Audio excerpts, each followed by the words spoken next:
بسم الله الرحمن الرحيم. دلوقتي هعمل مسقعة بطريقة جميلة قوي وسهلة جدا وطعمها في منتهى الجمال. هنشوف مع بعض بإذن الله. دلوقتي هبتدي أقطع البتنجان بعد ما غسلته بقشرته. دلوقتي قطعت البتنجان وحطيت طبعا عليه ملح عشان ينزل ميته، عشان ما يشربش زيت، وهيبقى جميل قوي. المسقعة جميلة قوي بطريقة سهلة وحلوة قوي. دلوقتي نقعته وشوية، دلوقتي كمان شوية نص ساعة هحمره بإذن الله. بسم الله الرحمن الرحيم. دلوقتي بعمل التخديعة بتاعة المسقعة، سهلة جدا وجميلة قوي هتعجبكم. دلوقتي حطيت معلقة ثوم من انا على الكبسون في الفريزر، وحطيت معلقة سمنة مش زيت، فخلاص احنا حمرنا زيت، بديلها طعم تاني بحطها في معلقة سمنة. دلوقتي بقلبها معلقة الثوم ومعلقة السمنة،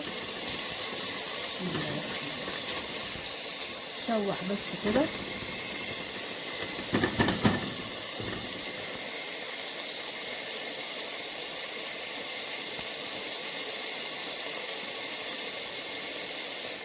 انا مش عاوزاها تتحمر، انا بشوحها وبنزل على طول، يعني 3-4 معالق خل، وده نعمل المسقعة بالثوم والخل. بنزل على بعد ما نزلت الثوم، عشان بعمل البتنجان بالثوم والخل المسقعة. نزلت الثوم شوحته، وبعدين بقطع طماطميتين صغيرين او طماطمية كبيرة وفلفلاية، وبعملهم كده. بص بقلب كده تقليب كده، واحط شوية التوابل بتاعتي يغلي نشوف هنعمل ايه. حطيت دلوقتي معلقة شطة باودر، وحطيت معلقة بهارات، ودلوقتي بحط معلقة كمون،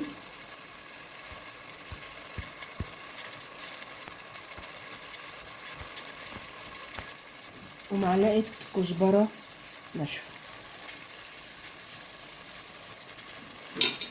دي تشويحة، بسم الله الرحمن الرحيم. تاخد تشويحة حلوة كده. طبعا في كذا طريقة للمسقعة، بس الطريقة دي حلوة قوي. وفي طريقة تانية للمسقعة بعدين برضو هعملها بإذن الله.